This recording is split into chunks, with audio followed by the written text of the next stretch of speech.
بسم اللہ الرحمن الرحیم۔ نبی کریم صلی اللہ علیہ وسلم نے ارشاد فرمایا، جو شخص مسلمان رات کو باوضو ہو کر سوتا ہے، پھر جب کسی وقت رات میں اس کی آنکھ کھلتی ہے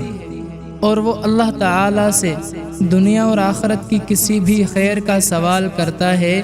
اللہ تعالیٰ اسے وہ چیز ضرور عطا فرماتے ہیں۔ تو اللہ تعالیٰ کے نبی کی سنت ہے کہ وہ رات کو وضو کر کے سویا کرتے تھے، تو وضو کر کے سو جائیں اور پھر جب آدھی رات کو آنکھ کھلے اس وقت اللہ سے کوئی نہ کوئی چیز مانگ لے، دنیا اور آخرت کی بھلائی کا سوال کر لے، اللہ تعالیٰ وہ ضرور عطا فرمائیں گے۔